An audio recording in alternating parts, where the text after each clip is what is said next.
Olá, dando continuidade ao nosso curso sobre as bases físicas para a engenharia, hoje nós vamos ver um tópico extremamente interessante, pertence à mecânica, que trata-se do movimento dos corpos.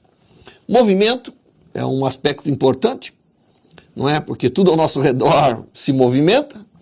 A maioria das coisas que nós estamos querendo caracterizar na natureza, ou elas têm um movimento intrínseco, ou ela tem um movimento causado por alguma coisa.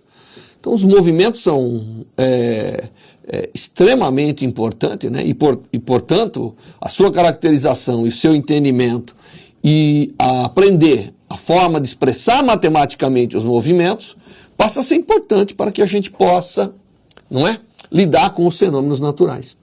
O universo, de um modo geral, é um universo em movimento, né? Onde nós temos que aprender a descrevê-los, temos que aprender a caracterizá-lo. Então, nós vamos aprender hoje sobre o movimento dos corpos. E quando a gente fala de movimento, nós temos que lembrar que o movimento, primeiro, o que é definido como movimento? Tá certo? Nós temos que sempre lembrar que a noção de movimento é algo relativo, né? Então, uma coisa pode estar em movimento em relação a outra, mas não em relação a uma terceira. Então, vamos supor que nós dois estejamos dentro de um carro, né?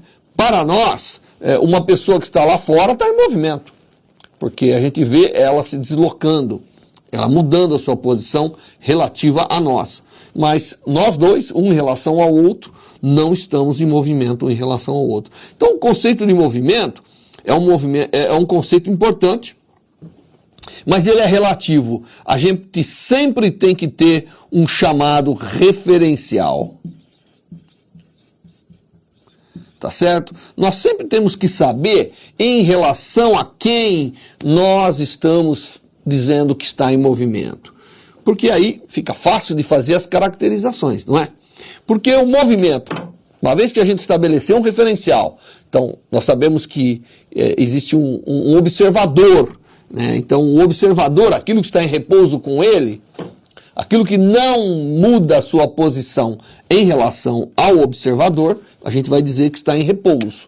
Tá? Então, para dizer o que existe de movimento, é necessário dizer o seu oposto, que é o repouso. Então, nós temos repouso versus movimento. Então, dado que nós estabelecemos um referencial, normalmente nós dizemos que um corpo está em repouso quando sua posição permanece fixa com o passar do tempo. Então, aqui ele tem uma posição fixa com o passar do tempo. Enquanto aqui ele tem uma posição que varia com o passar do tempo. Posição que varia, variável, com o passar do tempo.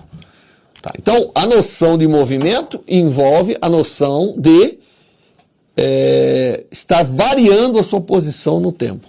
E se você está variando a sua posição no tempo com relação a um observador, nós vamos dizer que você está em movimento. Se você não está variando a sua posição com relação ao observador, nós vamos dizer que você está em repouso. Tá certo? Então, ser capaz de caracterizar o movimento já mostra claramente que eu tenho que ser capaz de caracterizar a posição do corpo, né, para ver se ela se altera ou não com o tempo. E a caracterização da posição é uma das coisas importantes que nós vamos fazer sobre os movimentos. Então, eu gostaria de agora, né, pegar um exemplo aqui para você, bem simples, tá certo? Imagine que nós temos um corpo e esse corpo foi observado ao longo do tempo. Então, alguém foi tirando foto dele como função do tempo e observou que ele tinha essas posições aqui na mesa, por exemplo. Tá? Então, para alguém como eu que estou aqui olhando, essa posição está variando no tempo. Portanto, há movimento. Não é? Há movimento, tá certo? Os pontos, as posições sucessivas deixadas pelo corpo ao longo das posições é o que nós chamamos de trajetória. Tá certo? Então, existe uma trajetória caracterizada por essa sequência de pontos, tá certo? E, obviamente, como eu falei, esse movimento tem que ser com relação a um referencial, que aqui no caso é a mesa. Tudo que estiver parado em relação a essa mesa, ou tudo que estiver parado com relação à minha posição, a gente diz que está em repouso. E tudo que está mudando a sua posição com relação à minha posição aqui, nós dizemos que está em movimento. Então, o conceito de movimento é um conceito bem tranquilo, não é? E envolve caracterizar a posição. E como que nós caracterizamos a posição? Bom, para caracterizar a posição, nós temos que lançar mão de o que nós chamamos de coordenadas. Então, normalmente, nós gostamos de caracterizar as posições através de um eixo de coordenadas. Se eu tenho um eixo de coordenada, eu posso agora, para cada posição do corpo, ter um par de coordenadas que nós chamamos de XY. E exatamente esse par de coordenadas XY, não é? Para a sequência de instantes, é que caracteriza a trajetória do corpo. Então, esse par de coordenadas é que caracteriza essa trajetória que nós falamos. Então, normalmente, para caracterizar o movimento dos corpos, nós somos obrigados a lançar mão do sistema de coordenadas. O sistema cartesiano não é o único que existe. Existem outros sistemas, né, que são interessantes, como é o caso das coordenadas polares ou coordenadas esféricas, ou mesmo outras mais complexas, né? Mas para esse curso, para essa introdução, as coordenadas cartesianas vão ser suficientes. E normalmente eu tenho um eixo horizontal e um eixo vertical, e a cada ponto da trajetória eu posso associar um valor na vertical e um valor na horizontal. Você percebe então que eu posso caracterizar esse movimento, não é isso? Descrevendo a sequência de pontos como função do tempo. Então, se eu descrever essa função, essa sequência de pontos, se eu souber quem é o x e o y para cada instante de tempo, eu sou capaz de recuperar o que está acontecendo com o corpo à medida que o tempo passa. E essa sequência de posições é essencial para a caracterização de movimento. Então, a gente diz que o movimento existe quando as coordenadas estão se alterando no tempo. Tá certo? Como é esse movimento, nós vamos aprender agora, mas para dizer que está em movimento, basta dizer que a sua posição ela está variando no tempo. Há uma sequência consecutiva de posições à medida que o tempo passa. E uma forma importante de caracterizar é utilizando um sistema cartesiano, porque a gente sabe que o sistema cartesiano ele permite, né, a gente ter um conjunto de pontos e visualizar muito bem uma trajetória, se esta for no plano. E falando em plano, então eu gostaria de agora caracterizar o movimento com relação à sua dimensão. Na verdade, nós temos várias formas de caracterizar o movimento. Nós temos um movimento que é chamado movimento unidimensional. O movimento unidimensional é um movimento que, na verdade, eu preciso apenas de uma coordenada para descrevê-lo. Basta uma coordenada. Tá certo? Então, se eu precisar de apenas uma coordenada, no caso lá, o x, por exemplo, ou o y, tanto faz. Mas se eu precisar apenas de uma coordenada, se a sequência de posições que determina o movimento pode ser representada por uma única coordenada, ele é chamado unidimensional. Tá certo? Como ele é chamado unidimensional, obviamente ele senta sobre uma reta e muitas vezes ele é chamado, né, de retilíneo.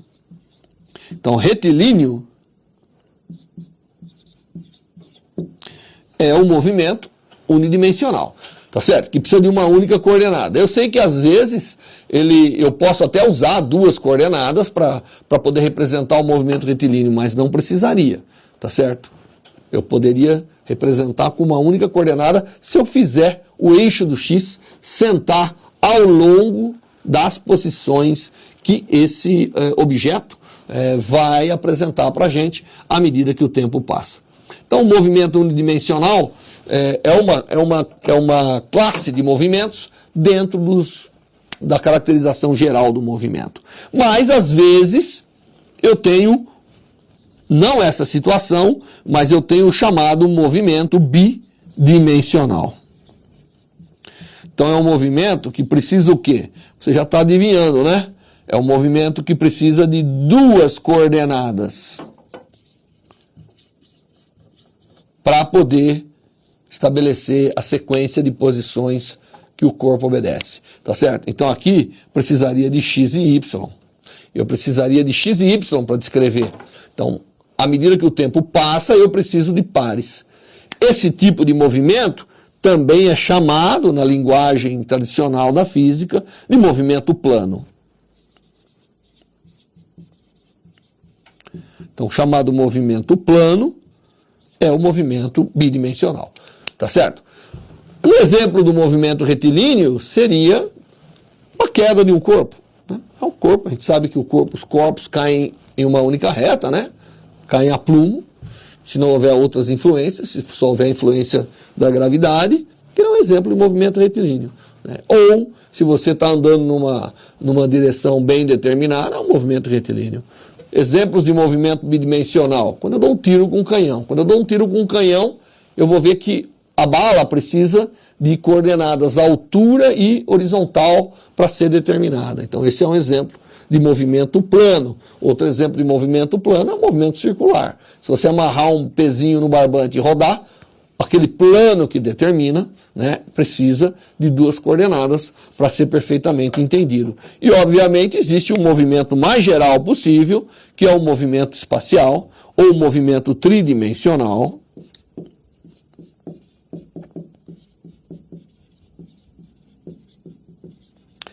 onde eu preciso de três coordenadas para perfeitamente estabelecer o movimento. Então aqui eu precisaria de x, y e z. Então eu preciso um conjunto de 3 pontos para cada instante de tempo para determinar o movimento. E ele também tem um nome na linguagem cotidiana nossa, que é o chamado movimento espacial. Tá certo? Imagine um avião fazendo aí um malabarismo no ar, né?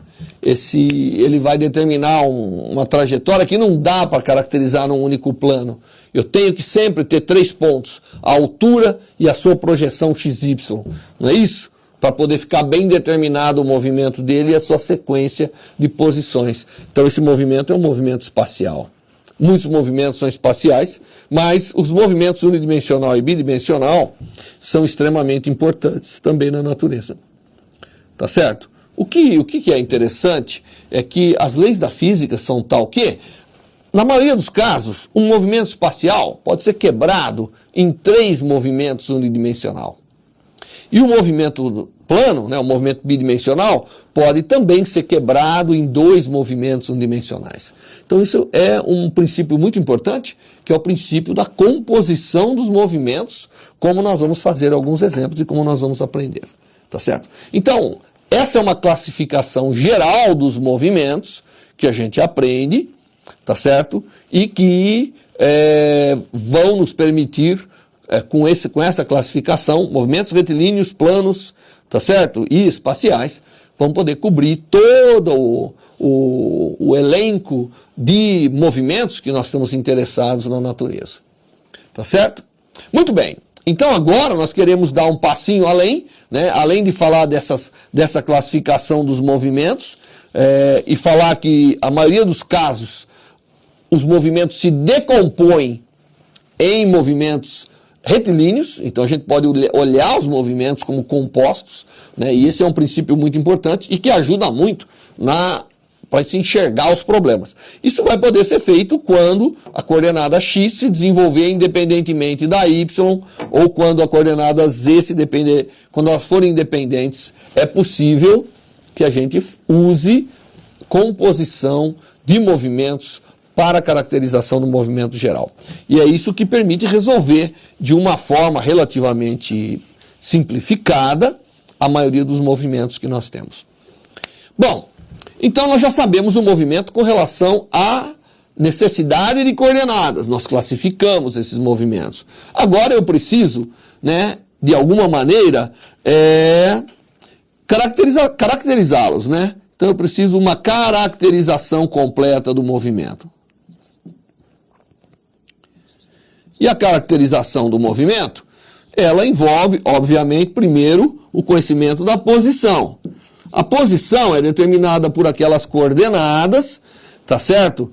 E normalmente a posição ela é medida com alguma unidade, então nós sempre estamos expressando a posição ou em centímetros, ou em metro, ou em quilômetro, tá certo? E lembrando todos que normalmente nós gostamos de usar o sistema internacional, então a gente usa metros como posicionamento. Então as coordenadas, né, agora, não igual na matemática, que as coordenadas podem ser adimensionais, para representar a posição de corpos, existem distâncias reais e, portanto, a posição tem que ter unidade. Tá bom? Então, as coordenadas já vêm e caracteriza a chamada posição do corpo. Mas a posição não é a única necessidade que eu tenho para caracterizar um corpo. Eu tenho que saber quão rapidamente ele consegue atingir as coordenadas de sua trajetória sucessivamente com o passar do tempo. E para fazer isso, eu tenho que ter uma outra grandeza física, que é o que nós chamamos de velocidade. A velocidade é uma grandeza que me permite, tá certo, quantificar o quanto varia a posição com o tempo. Então, a grandeza que caracteriza o quanto varia a posição com o tempo é chamada velocidade. E a velocidade é determinada através da taxa de variação de posição.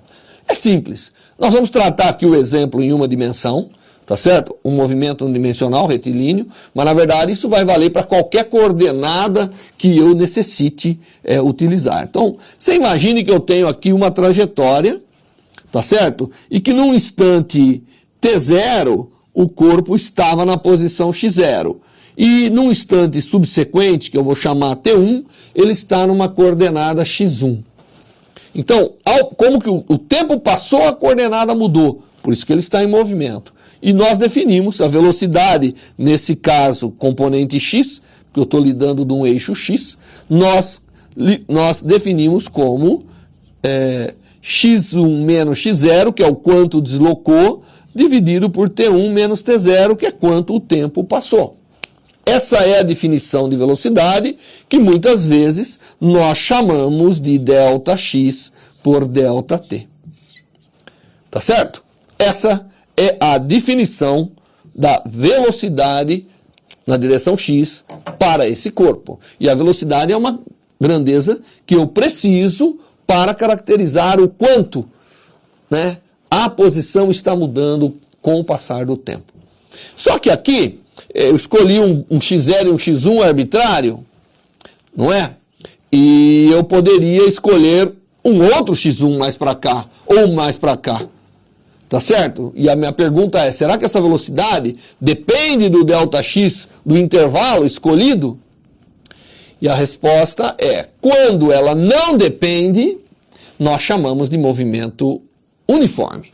Então, então quando eu tenho delta, quando eu tenho a velocidade, uma das componentes aqui da velocidade, estou me referindo a essa componente, né? Então, quando a velocidade é a mesma para qualquer ΔX,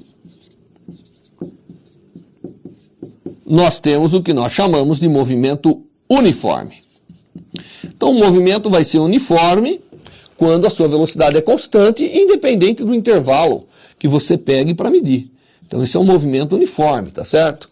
É uma classe de movimento. Então, veja, nós caracterizamos o movimento no espaço, agora nós estamos caracterizando o movimento com relação à taxa de variação do espaço. Então, a primeira coisa que a gente viu é o movimento que é uniforme, mas nós podemos ter a situação onde isso não é verdade. A situação onde isso não é verdade, então a velocidade não é a mesma, ela depende do ΔX que você escolhe.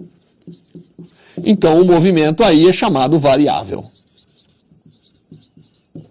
A taxa de variação do espaço vai variar com o tempo, ou vai variar com a posição, inclusive. Então nós temos um movimento uniforme, agora temos também a possibilidade de ter um movimento variável.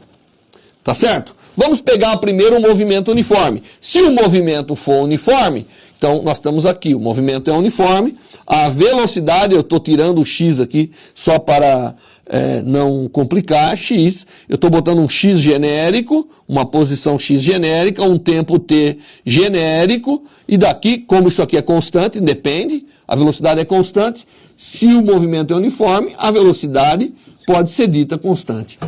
Então, se isso aqui é constante, daqui eu posso verificar que a posição do objeto, multiplicando aqui, é x0, passando x0 para lá, mais a velocidade vezes o tempo decorrido.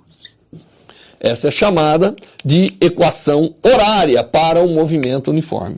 Então, nós temos aqui uma equação que é a equação horária do movimento uniforme. Tá certo? Então, como independe, né? Como V independe do ΔX, eu posso fazer isso. Se V dependesse do ΔX, eu não poderia fazer isso. Porque o V, agora, ele, para cada intervalo que eu pegar, ele é diferente, então eu não posso generalizar isso aqui. Isso aqui só é verdade para o movimento uniforme. Tá certo? E o movimento uniforme, ele... Normalmente a gente gosta de pegar t0 igual a zero, então a origem do tempo eu pego como t igual a zero, então isso desaparece, aqui fica x igual a x0, posição inicial, mais vt. Isso caracteriza como o corpo está se desenvolvendo.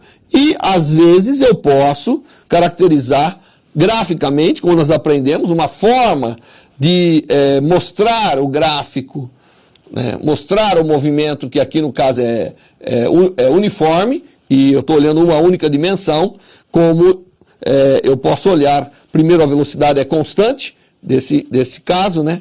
Então eu tenho uma velocidade constante, mas a posição versus o tempo, ela tem um valor inicial e ela varia linearmente com o tempo. Então isso aqui é uma reta. Então o gráfico, ou a linearidade do gráfico posição versus tempo mostra que o movimento é uniforme. Tá certo? Então essa é uma forma gráfica, como eu falei lá na aula, da maneira de representar as grandezas físicas. Então, essa é a definição de velocidade e nós olhamos o caso onde o movimento é uniforme. Bem, esse não é o único caso que nós temos que lidar. Às vezes eu tenho também uma outra coordenada. Aqui nós calculamos por x, mas se eu tivesse uma outra coordenada, se fosse um movimento linear com duas coordenadas, então isso valeria para x e também valeria para y, sendo que para x tem uma velocidade característica na direção x, então aí eu botaria um subíndice aqui, tá certo? E para y teria o equivalente com y. Então se o movimento fosse um movimento envolvendo duas coordenadas e em cada coordenada ele é uniforme, eu teria tudo que se passa em x equivalentemente com os valores agora para a coordenada y, tá certo? Então essa é uma forma interessante da gente poder fazer aqui os movimentos que são uniformes. Muito bem. Bem, mas nem sempre ele é uniforme. Então vamos agora ver quando ele é variável. Quando ele é variável, eu preciso caracterizar a variação dessa velocidade. E aí eu defino o que nós chamamos de uma outra grandeza. Então veja que nós definimos posição, aí definimos velocidade e agora estamos definindo a aceleração. O que é a aceleração que um corpo pode ter? Bom, primeiro, para ter aceleração, o movimento tem que ser variável. E segundo, né, o que a aceleração representa é, né, a maneira como ou quanto que a velocidade varia com o tempo. Então significa o quanto que a velocidade varia no tempo.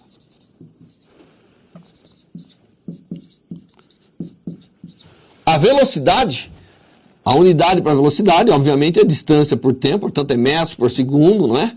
Ou centímetros por segundo, ou quilômetros por hora e assim por diante.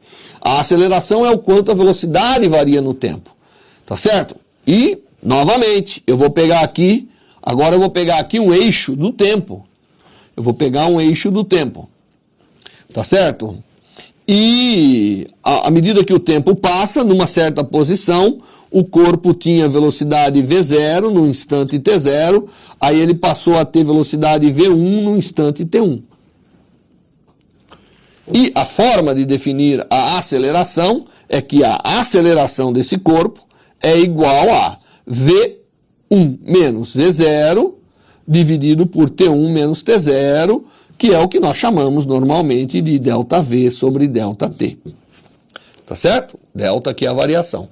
Então, essa é a definição de aceleração olhando, né, uma componente de velocidade. Porque eu estou olhando uma componente de velocidade, que aí você tem que voltar atrás e ver que isso é uma componente das coordenadas espaciais. Tá certo? Então, essa é a definição. E aqui vale a mesma coisa. Eu posso perguntar, bem, qualquer ΔV que eu pegue ao longo do tempo, dá ou não a mesma aceleração? E a resposta é, pode dar ou pode não dar. Quando A independe do ΔV que eu escolhi, tanto faz eu pegar um intervalo de tempo pequenininho como grande, né, vai variar aqui. Quando independe de ΔV, nós dizemos que o movimento ele é uniformemente acelerado.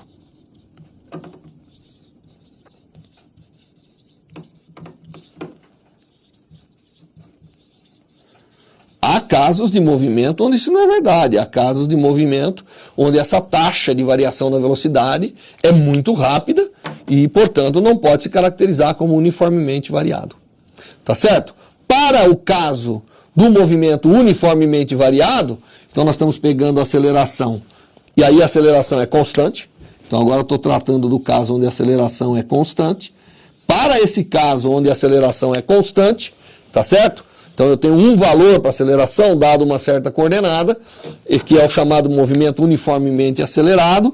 A gente pode mostrar, da mesma forma que mostramos para a posição, que a velocidade, ela é a velocidade inicial mais a taxa de variação, que é a aceleração, menos T, menos T0. Então V no instante T é dado por essa relação. E nós podemos também mostrar de uma forma não muito difícil que, à medida que o movimento passa, a velocidade em cada posição é a velocidade inicial. A velocidade em cada posição ao quadrado é a velocidade inicial mais 2 vezes a aceleração vezes a variação dessa posição. E também posso mostrar que a posição, né, menos o quanto ele anda é igual a V0 vezes a passagem do tempo mais meio da aceleração vezes t menos t0 ao quadrado. Isso aqui vem dessa definição, a gente pode construir essas outras relações. Então veja, eu sei caracterizar a posição como função do tempo, eu sei relacionar a velocidade em cada posição e eu sei relacionar a velocidade para cada instante de tempo. Portanto, eu sei relacionar todas as grandezas envolvidas no caso, e só no caso, da aceleração ser constante. Então nós estamos lidando com essa aceleração A, que é uma constante, e aí eu tenho essas relações aqui para esse movimento que é chamado uniformemente acelerado. Muito bem, então essas relações, elas vêm da própria definição, né, desses movimentos. E para o movimento retilíneo, para esse movimento, imagine que agora eu tenho um movimento retilíneo, né, que é aquele que é numa dimensão, e também ele é com aceleração constante. Então a gente chama de movimento retilíneo uniformemente acelerado. Então, sendo retilíneo, eu tenho o chamado movimento retilíneo uniforme, quando não tem aceleração, e tenho o movimento retilíneo uniformemente variado, quando tem aceleração. E quando tem aceleração, essa aceleração pode ter umas características interessantes, tá certo? Obviamente que essas grandezas que nós estamos lidando, que caracterizam o movimento, são grandezas vetoriais, porque elas precisam de direção de sentido e de amplitude para serem determinadas. Então elas são chamadas grandezas vetoriais. E pode acontecer que o valor da velocidade num ponto e da aceleração tem o mesmo sinal. Quando eles têm o mesmo sinal,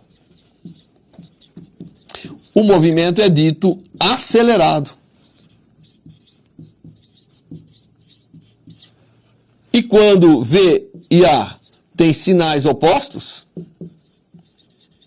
por alguma razão, o movimento é dito retardado. Porque num eu estarei aumentando o valor absoluto da velocidade, enquanto no outro eu estarei diminuindo o valor absoluto da velocidade. Então também é uma outra forma da gente incluir aqui a caracterização dessas grandezas. Então veja, o que acontece para a gente caracterizar o movimento? Para caracterizar o movimento, né, primeiro, existe um movimento, então eu tenho que caracterizar uma posição. Se a gente estiver lidando do movimento retilíneo, essa posição é x.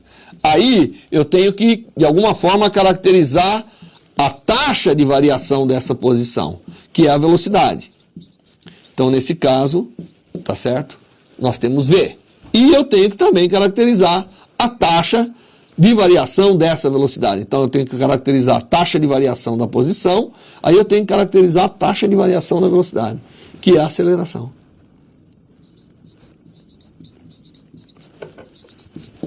Se o movimento é retilíneo, então eu preciso de uma única coordenada. Se o movimento fosse com mais de uma dimensão, aqui entraria x, aqui entraria z, né? Aqui entraria y e z. Então eu tenho que ter para cada dimensão uma coordenada para caracterizá-lo. Essa forma de caracterizar em cada dimensão é o chamado princípio da independência dos movimentos de Galileu, que é extremamente importante e ajuda muito na solução dos problemas que a gente vai ver. Muito bem, então agora nós temos as grandezas que permitem a gente caracterizar. E eu vou então fazer alguns exemplos. O primeiro exemplo que eu vou fazer é o trem passando por um túnel. Tá certo? Então nós temos um túnel, então vamos supor que aqui tem um túnel. Então eu tenho aqui um túnel, né? Um túnel. Aqui existe um túnel, tá certo? Ele termina em algum canto, né, supostamente. E um trem vai vir e passar por esse túnel aqui. Obviamente eu estou supondo que esse trem tem diversos vagões, não importa quantos vagões tem, tá certo? E chega no fim aqui, ele tem uma máquina, tá certo? Então essa aqui é a máquina do trem, então é onde está saindo a fumaça. E ele tem diversos vagões. O tamanho do trem nós vamos chamar de L minúsculo. E o tamanho do túnel nós vamos chamar de L maiúsculo. E esse trem anda com uma velocidade de cruzeiro, que é a velocidade V. E eu quero determinar qual é o tempo que demora para o trem passar pelo túnel. Então nós temos que ver aqui, ó. Eu tenho que traçar uma coordenada, que eu vou chamar de x, tá certo? A hora que o trem tiver uma máquina entrando no túnel, é o momento de entrada. Então esse aqui é o momento zero da entrada. Então a hora que o trem estiver nessa posição, significa que o último vagão está aqui, tá certo? Aqui eu estou representando o tempo, mas aqui eu vou representar a posição. Eu vou chamar essa posição de zero, vou chamar essa posição de L. Aqui, quando a máquina estiver aqui, é que eu chamei de t igual a zero. Aqui, na verdade, é a posição L mais Lão. Tá certo? E para o trem começar a passar, basta a máquina entrar aqui nessa posição. Mas para o trem acabar de passar, o último vagão tem que sair nessa posição. Então, se eu chamar a posição do último vagão de 0, a hora que a posição do último vagão atingir L mais L mais L, que é o tamanho do trem mais o tamanho do túnel, o trem passou totalmente pelo túnel. Tá certo? Então, é fácil. Nós aprendemos que x é igual a x0 mais v vezes ΔT, mas aqui eu chamei o t0 igual a 0, então x é igual a x0 mais vt, e eu tenho que pegar a posição do último vagão e fazer essa posição ser o final do túnel mais vagão, que é L mais L. E isso tem que ser igual a x0, que eu chamei de 0, vezes v, vezes o tempo de travessia. Portanto, o tempo de travessia vai ser igual ao tamanho do túnel mais o tamanho do vagão dividido pela velocidade. Claro que quanto mais longo for o vagão, o trem, mais tempo vai demorar. Quanto mais longo for o túnel, mais tempo vai demorar. Quanto mais rápida for a velocidade, quanto maior V, menos tempo vai demorar, e assim por diante. Então esse da forma literária, né, a velocidade com que o tempo que o vagão vai demorar. Se eu imaginar aqui valores numéricos, L igual a 1.600 metros, L igual a 400 metros e V igual a 10 metros por segundo, então daqui eu tiro que o tempo vai ser da ordem de 200 segundos ou 3,3 minutos. É quanto vai demorar para o trem passar pelo túnel. Esse é um exemplo simples, né? Para a gente entender como lidar com essas grandezas. Bom, eu queria pegar outros exemplos e eu quero pegar um exemplo agora, que é um barco no rio. Então, vou pegar um exemplozinho, que é um barco no rio. Claro que não é um rio parado, é um rio que tem correnteza. Então, a ideia é o seguinte, nós temos um rio que tem uma certa largura, que eu vou chamar de L, e a maioria dos exemplos aqui eu vou usar sempre letras, que é para não ter que ficar corrigindo conta numérica. E eu tenho um barquinho que vai sair desse ponto aqui, né, o barquinho está aqui. O rio anda com uma velocidade v rio, o barquinho é capaz de andar com uma velocidade v barco, e ele vai chegar na outra margem. Obviamente que devido à velocidade do rio, o rio imprime ao barquinho a mesma velocidade. Então esse é um caso onde o barquinho vai adquirir na direção horizontal, né? Eu vou chamar agora aqui, eu vou desenhar um sistema de coordenadas para poder simplificar o problema. Então eu vou chamar este eixo de y e vou chamar esse eixo de x. E o que vai acontecer? O barquinho ele tem agora duas componentes de velocidade. A que ele tem intrinsecamente, que é v do barco, e a do rio, que é v do rio, que arrasta, né, o barquinho. E o resultado disso é que o barquinho vai sair daqui e vai chegar nesse ponto da margem. Tá certo? E a minha pergunta é, que ponto é esse? Que ponto é esse? Que ele chega do outro lado. Qual é o deslocamento com relação à linha divisada do ponto de partida? Então é isso que nós queremos determinar. Tá certo? Muito bem. Então agora nós temos que saber que na direção x, o barquinho anda com a velocidade do rio. Portanto, ele tem o x0 mais a velocidade do rio vezes o tempo, que decorre a partir do momento que ele saiu da margem. E o y é igual a y0 mais a velocidade do barco vezes o mesmo tempo. O tempo passa para as duas coordenadas igualmente. Claro que nós vamos tomar x igual a 0 e y igual a 0 como ponto de partida. E daí o que eu tenho? Eu tenho que quando x for ΔX, não é isso? O y vai ser L. Isso aqui é igual à velocidade do rio vezes t, e isso é igual à velocidade do barco vezes t. Se eu dividir uma pela outra, eu tenho que o ΔX sobre L é igual à velocidade do rio dividido pela velocidade do barco. Se o rio estiver parado, o ΔX é zero, não é? Portanto, velocidade do rio zero, ΔX zero. E quanto maior a velocidade do rio, mais ele vai se deslocar. E, portanto, daqui eu posso tirar que o deslocamento da margem é igual a largura do rio vezes a velocidade do rio dividido pela velocidade do barco. Isso é o quanto o barquinho se desloca. E você vê que a gente fez uma coisa interessante. Nós tratamos cada componente independentemente. Tá certo? Esse é o chamado princípio de Galileu. Então, eu vou marcar aqui, princípio de Galileu, porque o Galileu foi quem mostrou que você pode, de fato, tratar cada movimento independentemente. Tá certo? Desde que eles sejam independentes, óbvio. Aqui no caso, e na maioria dos exemplos que a gente vai ver, são. Esse foi o segundo exemplo. Eu quero dar mais um exemplo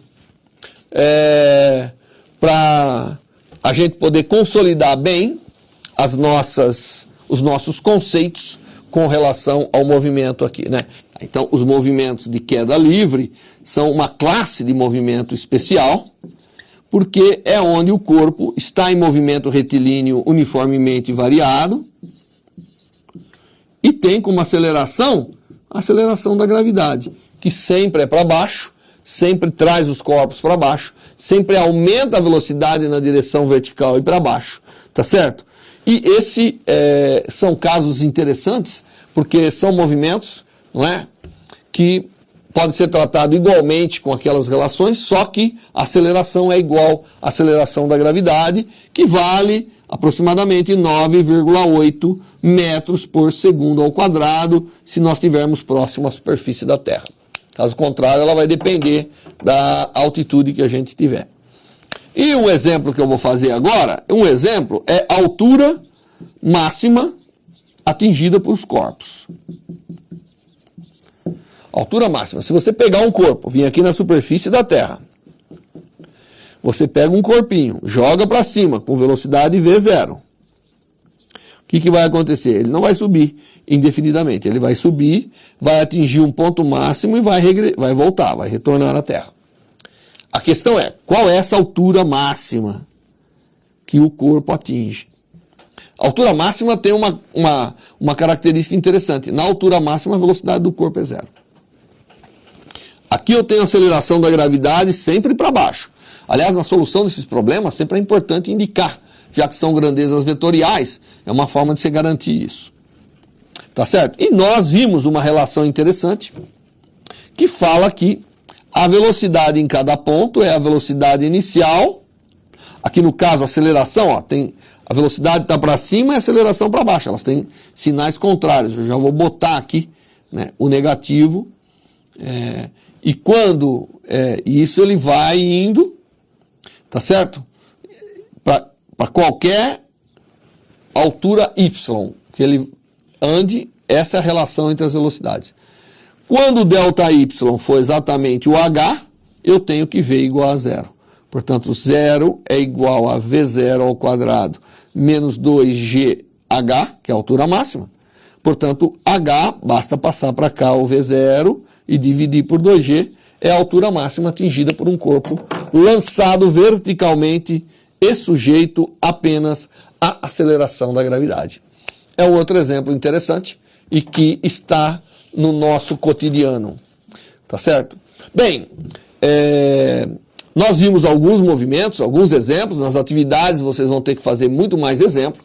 Nós teremos também exemplos nas atividades, tá certo? Presencial. Mas isso dá para a gente uma visão do movimento. Existe um movimento plano que eu não posso deixar de relatar para vocês, que é o movimento circular. É um movimento onde a trajetória do objeto é um círculo, tem um raio, tá certo? Que é o raio da trajetória. Em cada ponto, o objeto que eu estou lidando tem uma velocidade, que é chamada velocidade tangencial em cada ponto.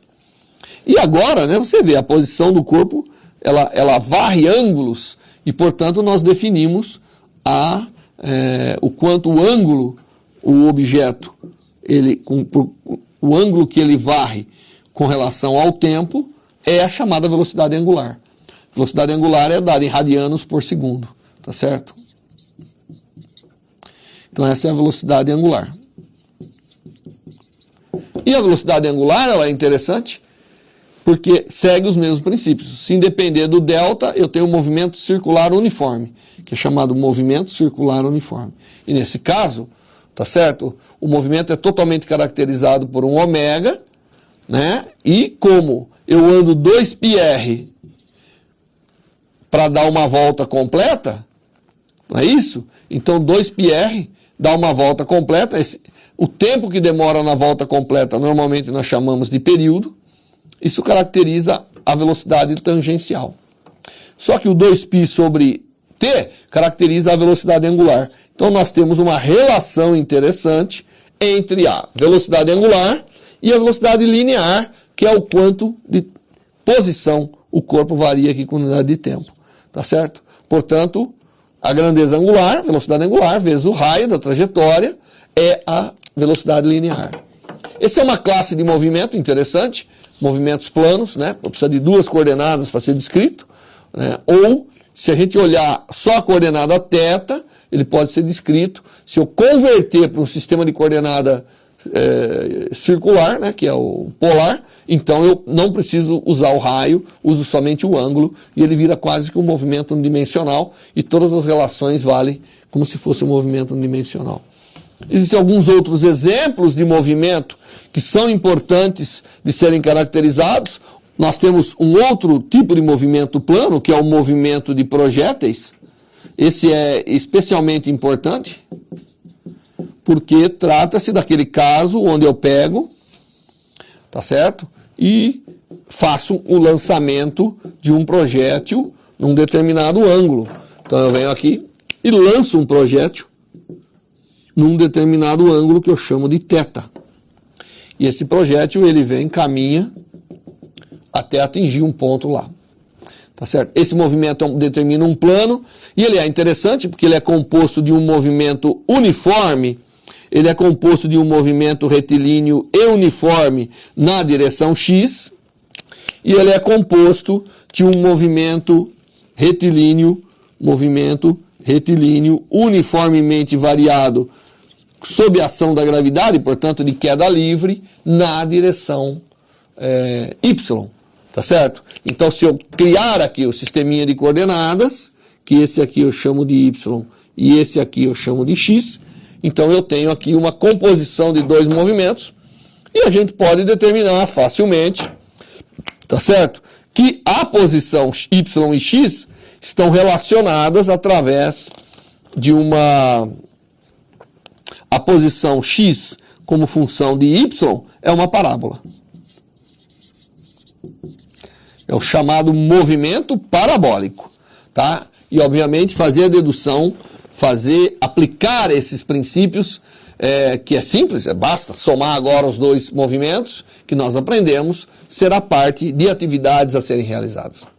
Bem, o que nós fizemos nessa aula foi uma pequena visão dos movimentos, das definições principais do que é importante, alguns exemplos simples, e com o seu trabalho em conjunto com os conceitos que nós vimos nessa aula, certamente movimentos não será mais um obstáculo para que você aprenda física necessária para a sua carreira. Até mais.